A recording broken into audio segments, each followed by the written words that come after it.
Hallelujah, प्रभु की जय, यीशु मसीह की जय हो। बहुत खुशहाली लगता है मुझे जब हमें मौका मिलता है कि यीशु का वचन आपके साथ हम बांट सके। बहुत से दिनों में मैंने देखा है, खासकर इन दिनों में मैंने देखा है कि लोग, मसीह के लोग जो मसीह यीशु को अपना प्रभु कहलाते हैं, वे विश्वास से दूर जाने लगे हैं। वे चंगाई पर विश्वास करने में डगमगाने लगे हैं। वे आश्चर्य कर्म में विश्वास करने से, बोलने से यहाँ तक डरते हैं कि क्या होगा कि नहीं, क्या आश्चर्य कर्म आज होता है कि नहीं। वो कोई बोलते हैं लेकिन विश्वास का कदम नहीं लेते हैं, विश्वास से किसी के ऊपर हाथ नहीं रखते हैं, ये जानते हुए कि अगर मैं यीशु के नाम से प्रार्थना करूंगा वे चंगाई पाएंगे। तो उसके विषय में हम बातें करेंगे, तो हम प्रार्थना करेंगे। दयावान पिता, धन्यवाद तेरे वचनों के लिए, धन्यवाद जो कार्य आप करते हो आज भी। यीशु जो बदलता नहीं, जो था है और हमेशा उसी प्रकार रहेगा। आज हम तेरे पास आते हैं, प्रार्थना करते हैं पिता कि तेरा अभिषेकता रहे इस वचन पर, जैसे मैं तेरे लोगों से बांटूं। तो उन्हें तृप्त कर, तूने छुटकारा दिला अपने आत्मा के द्वारा, यीशु के पवित्र नाम से, आमीन, हालेलुया। मैं विश्वास करता हूं कि यीशु चंगाई देता है। कभी कभी वो समय लगता है हमारे शरीर में उत्पन्न होने के लिए, कभी कभी वो तुरंत हो जाता है, चमत्कार होता है। लेकिन वो चमत्कार, वो मिरेकल जिसे हम कहते हैं, वो हीलिंग और वो वरदान भी है कि जो परमेश्वर हमारा पिता यहोवा परमेश्वर जो आत्मा के द्वारा किसी मनुष्य को देता है, यहाँ तक कुछ पादरियों को भी देता है और उनके विश्वासियों को भी देता है। जो हाथ रखते हैं वे चंगाई पाते हैं, जो मिरेकल्स पाते हैं, वो वरदान भी है, लेकिन वो विश्वास से भी पाया जा सकता है। और मैं आपको एक घटना के विषय में बतलाऊं जो बाइबल में लिखा है, मरकुस की पुस्तक 5 अध्याय में, और ये है जायरस के विषय में, किस रीति से जायरस ने अपने बेटी के लिए चंगाई पाया। तो ये है 5 अध्याय 5 मार्क 5:21 में, जब Jesus had crossed over again on boat to the other side, a great multitude gathered about him by the sea, and behold, a ruler of the synagogue, Jairus by name, came, and when he saw Jesus, fell at his feet and begged him, saying earnestly, my daughter lies at the point of death. Come and lay your hands on her, that she may be healed, and she will live. यहाँ पर जायरस का जो बेटी थी वो मरने वाली थी। वो उस स्थान पे पहुंच गई थी जहाँ वहाँ मरने वाली थी, और वो अपने बेटी को अपने घर पर छोड़कर यीशु के पास आता है, ये जानते हुए कि मेरी बेटी तो मरने वाली है, अगर कोई आशा बचा है वो यीशु में है। ओ, मैं प्रार्थना करता हूँ कि ऐसा मन, ऐसा विश्वास विश्वासियों पे रहे जो यीशु को अपना प्रभु मुक्तिदाता कहते हैं, कि जब समस्या आए वो उस समस्या पे लेकर नहीं बैठा रहे, वो उस मुसीबत को लेकर नहीं लेकर ढोए, अब क्या होगा, मैं क्या करूँगा, मेरे साथ क्या होगा। चाहे वह पैसा संबंधी वस्तुओं से हो, किसी संबंध से हो, चाहे वैवाहिक जीवन से हो लेकर हो, अपने बच्चों को लेकर हो, आपके काम से लेकर हो, आपका कर्जा को लेकर हो, या आपके शरीर में बीमारी को लेकर हो। जैसे जायरस अपने बेटी को स्थान पर छोड़कर यीशु के पास गया कि यीशु अगर हो सके तू आएगा, अगर मेरी बेटी चंगाई पाएगा। ये विश्वास हमारा होना चाहिए कि हर एक बार मैं जब प्रभु यीशु के पास जाऊंगा तो उसके द्वारा कुछ ना कुछ चमत्कार मेरे जीवन में होगा। वो चंगाई अवश्य, सिर्फ अगर यीशु के पास मैं पहुंच जाऊं वो अवश्य करेगा। बिल्कुल उसी तरह अगर मैं उसके वचन में पालूं वो क्या कहता है और वो क्या करने वाला है, तो मैं अवश्य उसे पा सकूंगा अगर मैं विश्वास करूंगा उस वचनों पर। उसी तरह उसका विश्वास यीशु मसीह के पास लेके गया। हमारा विश्वास प्रार्थना में पिता के पास यीशु के नाम से जब हम करते हैं, क्योंकि उसने अपने वचन में जो कहा है, हमारा विश्वास कहाँ से आता है? जो हम जानते हैं। और क्या हम जानते हैं? जो उसके वचन में लिखा है। अगर हम उस वचन में समय बिताकर जानेंगे चंगाई के विषय में प्रभु यीशु मसीह या पिता क्या कहता है, यीशु क्या कहता है, बढ़ंती के बारे में पिता क्या कहता है, संबंध के बारे में क्या कहता है, बच्चों को बड़ा करना और उनके लिए प्रार्थना करने के विषय में परमेश्वर पिता क्या कहता है, उनका वचन जीवन के हर एक परिस्थिति के विषय में क्या कहता है। जब आपके पास वो ज्ञान रहेगा तभी तो आप प्रार्थना कर सकोगे, क्योंकि तुम कह सकोगे, हे पिता आपने कहा है अपने वचन में कि मांगो तो तुम्हें दिया जाएगा। आपने कहा है अपने वचन में, आप उनको बतलाइए। पिता चाहता है कि हम उनको बतलाए, टू रिमाइंड हिम, टू परमेश्वर को बतलाए कि पिता तूने अपने वचन में कहा है कि यीशु के कूड़े खाने से हमें चंगाई मिल चुका है, तो ये बीमारी जो मेरे शरीर में आया, हाँ गलती काफ़ी समय हमारा होता है, तो उसके विषय में भी आप पश्चाताप करो पहले कि मैं अपने शरीर को उस रीति से देखा नहीं, जो चाहा वो अपने मुंह में भरते गया ना। मैं पश्चाताप करता हूँ। काफ़ी लोग खाते हैं वो प्रार्थना भी नहीं करते, उसका भी तो पश्चाताप करना है आपको। तो वो सब करने के बाद आपको ये भी कहना है पिता कि मैं आज से अपने शरीर के, अपने खाने के विषय में देखभाल करूंगा और जो चाहिए मुझे करना वो करूंगा, और मैं विश्वास करता हूं कि तू मेरा एक ही सहारा भरोसा बचा है जो मुझे चंगाई दिला सकता है। मैं ये जानता हूं कि जायरस ने जो कुछ वो अपने सामर्थ में कर सका वो कर दिया था, लेकिन अब उसकी बेटी उस जगह पर आए जो कहता है पॉइंट ऑफ डेथ, जहाँ पर वो मरने वाली है, जब वो कुछ नहीं कर सकता है। बहुत से बार हम सोचते हैं कि हम ये कर लूँगा, मैं ये कर लूँगा और मैं विजय पा लूँगा, ये करता हूँ, मैं ये करूँगा। हाँ, पर आपका करने के बाद जब कोई चीज़ नहीं काम करता है तब क्या करोगे? तब तो यीशु के पास आना पड़ेगा। तो क्यों ना आप शुरुआत में ही उसके पास आ जाए, आमीन। क्योंकि उसी के पास ही हमारा मसीह विश्वासियों का मुक्ति है, सामर्थ है, विजय है, हर एक शैतान के बंधुओं से छुटकारा है, डर से छुटकारा है, चंगाई है। आज उसी के विषय में बातें करता हूं क्योंकि मैं देख सकता हूं कि मसीह का जो कलीसिया है, शरीर है, वो अब भूलने लगा है कि चंगाई क्या है। वो अब विश्वासी नहीं, बिकॉज वो नहीं कहते हैं सब्स्टिट्यूट मिल गया, दूसरा राह मिल गया है कि इसे लेने से, दवा लेने से, डॉक्टर के पास जाने से हो जाएगा, बस चलते रहो। लेकिन क्या होगा जब डॉक्टर आपको कहेगा जितना हम कर सके हमने कर दिया है, अब जाओ, जो है ऊपर वाले के हाथों में। वो नहीं जानते कौन ऊपर वाले, भाई तुम्हारे ऊपर है, जो कुछ दिन है परिवार के साथ बिता लो। लेकिन आप बहुत जवान हो, आप जीना चाहते हो, क्या करोगे आप? कहीं तो आप जाओगे, किसी पर आप तो विश्वास करना पड़ेगा। तो क्यों ना आप शुरुआत से, अगर आप अपने आप को यीशु विश्वासी कहते हो, विश्वास कीजिए क्या यीशु मसीह ने आपके लिए दिया है। जब वो हम बहुत से साधारण रूप से विश्वास कर लेते हैं कि यीशु मसीह अपना प्राण दिया हमारे पापों के लिए, और आज मैं अगर उसे अपनाऊंगा और ग्रहण करूंगा अपना प्रभु मुक्तिदाता के रूप से, तो वो मेरे शरीर, मेरे जीवन में आकर मुझे नया सृष्टि बनाएगा और पुरानी बातें, मेरे पुराने पापों को और हर एक गुनाह को धो के साफ करेगा, और मैं परमेश्वर पिता का एक पुत्र ठहरूंगा और मरने के बाद मैं स्वर्ग जाऊंगा। वो विश्वास करने के लिए हम तुरंत तैयार हैं। तो वो परमेश्वर पिता जो अद्भुत रूप से हमें नया जीवन देता है, जो सबसे सामर्थ्य और सबसे बड़ा चमत्कार है जो हमारे शरीर में होता है, आत्मा में होता है, आत्मिक रूप से, माफ करना, आत्मा में होता है।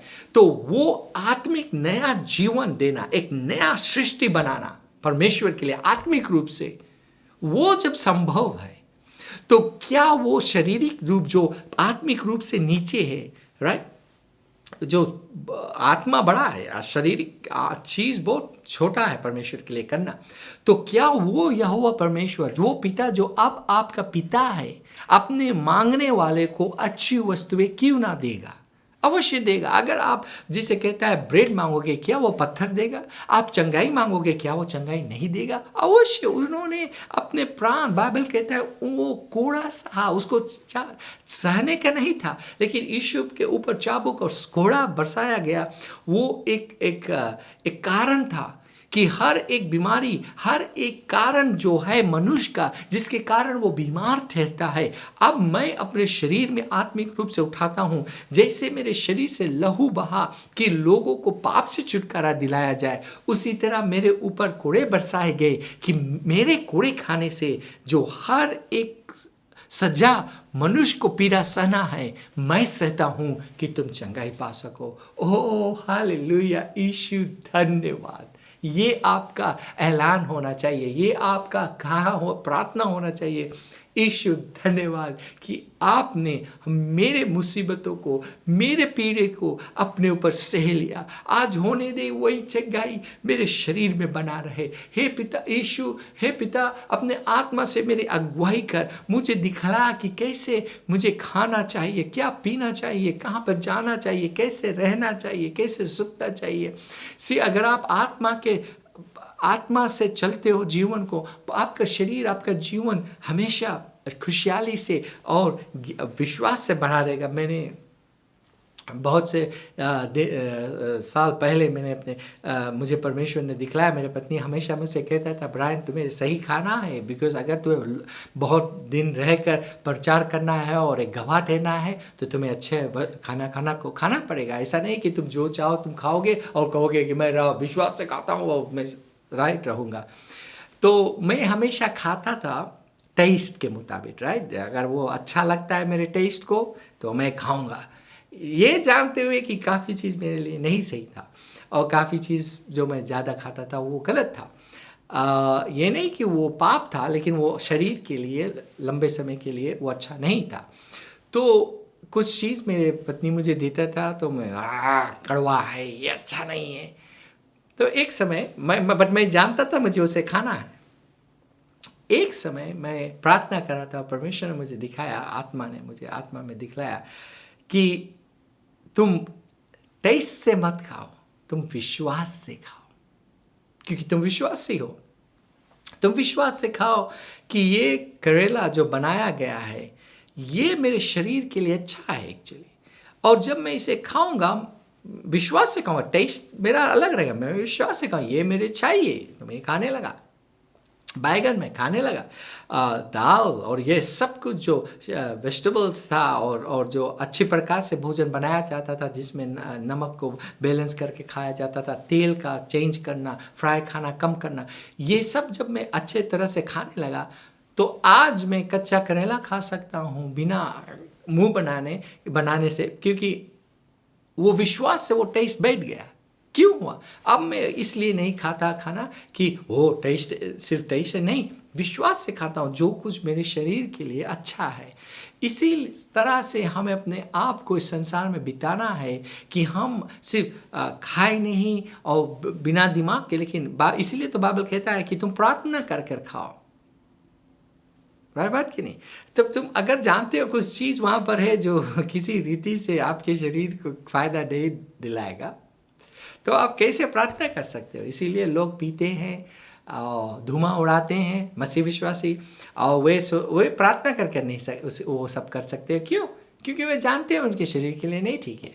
तो मान लो आप गलती कर दिया है, तो आपको क्या करना चाहिए? आपको प्रार्थना करना चाहिए और कहना चाहिए, पिता मुझे माफ़ कर, मैंने गलती किया है और आप मुझे साबर दीजिए और चंगाई दीजिए कि मैं आज से विश्वास से खाना खा सकूं। ओके, तो यहाँ पर हम देखते हैं कि यीशु के साथ आता है, और वहाँ पर एक और घटना है जो मैं आपके साथ बाद में बांटूंगा और बतलाऊंगा। एक स्त्री के बारे में जो 12 वर्ष से लहू बहने का रोग था उसे, लेकिन जब हम नीचे आते हैं, यीशु मसीह उसके घर के पास पहुँचता है और जाता है और कहता है कि एक्चुअली जब रास्ते में था तो वहाँ से लोग आए और कहे कि तुम्हारा बेटी तो मर गया है, अब इस यीशु को क्यों तुम तकलीफ देते हो, उनको जाने दो और तुम लौट आओ, हम लोग इनको अब इनका आखिरी क्रियाक्रम करेंगे। तो यीशु सुनकर अनसुनी कर दिया। उसने सुना, वो जाना कि क्या उन्होंने कहा, लेकिन क्योंकि वो विश्वास से अब जा रहा है उस लड़की को चंगाई दिलाने के लिए, वो फिर कर उस जायरस को कहता है, डर मत, केवल विश्वास रख। तुम ये जो सुना है इसको अपने दिमाग में मत हलने देना, क्योंकि अब तुम जब आए थे तो तुम जानते थे तुम्हारी बेटी मर जाएगी, लेकिन तुम इस विश्वास से आए कि मेरी बेटी जिएगी। तो उस विश्वास को लेकर वो जानता था कि सुनने से तुम्हारे अंदर डर आ सकता है या सुनने से विश्वास भी आता है। तो वो उनको कहा कि डरना मत, तुम विश्वास रखना, तुम ढामे रखना। और बाकी जो लोग उनके साथ जाना चाहते थे सबको हटाया कि नहीं, सिर्फ पीटर, जेम्स एंड जॉन तुम आओ साथ, और उसके पिता को लेकर आया। और जैसे घर पर आया वहाँ पर बहुत सा रो रहे हैं, हल्ला कर रहे हैं कि क्या हो गया, कैसे हो गया, बेटी मर गई इनका। और यीशु मसीह कहता है कि क्यों तुम इतना शोर कर रहे हो, क्या ये चिल्ला कर रो रहे हो? तो वो बेटी तो सुत रही है, वो नहीं मरी। और मेरा विश्वास है शायद वो नहीं मरी होगी या मर गई होगी, वो जानते थे, लेकिन यीशु कहता है वो सुत रही है। तो यीशु का वचन भी नहीं बदला उस समय से, जब वो कहा कि चलो हम उनके लिए प्रार्थना करेंगे, जब तक वो बेटी उठी नहीं। ये विश्वास का बहुत मुख्य एक कदम है। ये नहीं मैं कहता हूं कि हर एक मरे व्यक्ति को आपको जिलाना है। ये आपको कब करना है? जब आपके पास परमेश्वरीय विश्वास है, उस आत्मा का विश्वास का वरदान दिया जाता है जो मरे हुए को उठाने के लिए, जिलाने के लिए। वो है, बाइबल में है, वो कर सकते हो, लेकिन आपके पास you have to have the gift of faith to do that. You can't just do it in your own faith. आप अपने विश्वास में करोगे तो गड़बड़ हो सकता है। और दूसरा है घमंड में मत करना कि ओ ये मेरा पत्नी या मेरा बच्चा, इसको मैं जिलाऊंगा चाहे वो मर भी गया है, और उनका मान लो फ्यूनरल हो रहा है और आप आए हो विश्वास नहीं, हम उसको जिलाएंगे, हटाओ उसका कॉफिन, मैं उसको यीशु के नाम से जिलाऊंगा, उठो तुम उठो। और अगर वो नहीं उठा तो आपको जानना है कि परमेश्वर चाहता है आप उसे वैसा करो, तो आप कीजिए। और आपके पास उस समय, बिकॉज जो विश्वास का वरदान है हर एक समय आपके साथ नहीं रहता है, वो आता है और वो जाता है। आत्मा नहीं, वो वरदान आत्मा जब देता है, तो वो विश्वास आपके पास उस समय होना चाहिए कि जब आप प्रार्थना करते हो और वो जी उठेगा, और उसे जी उठना है। और हो सकता है, मैं नहीं कहता हूँ नहीं हो सकता, वो हो सकता है, लेकिन काफ़ी लोग विश्वास को एक एक्सपीरियंस या उस मोमेंट पे सबको बतला देते हो ये होगा, और वो नहीं हुआ तो यीशु के नाम का बेइज्जती होता है। ये नहीं कि यीशु ने कहा, काफ़ी टाइम लोग खुद भविष्यवाणी कर और अपने विश्वास में आ जाते हैं, या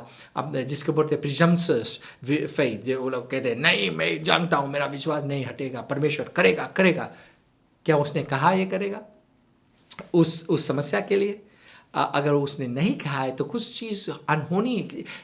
ये याद हमें रखना है, काफ़ी चीज़ के विषय में हम नहीं जानते जो इस परिवार के साथ होता है जिसके लिए हम प्रार्थना करते हैं। बहुत से लोग सोचते हैं कि आप सब कुछ जानते हैं। हम लोग सब कुछ नहीं जानते। काफ़ी लोग हमारे पीठ के पीछे अलग अलग कार्य करते हैं और अलग अलग वचन बोलते हैं जो विश्वास का ही नहीं है। तो हम विश्वास करके प्रार्थना कर सकते हैं। अगर वो नहीं होता है तो कहता है अरे बड़ा पादरी लोग प्रार्थना करके गया, कुछ नहीं हुआ। हाँ, जिस रीति से आप बात कर रहे हो उससे पता लगता है कि आपने विश्वास ही नहीं किया कि जब हाथ रखा जाएगा और विश्वास का प्रार्थना होता है तो हम भी विश्वास करेंगे कि हो चुका है।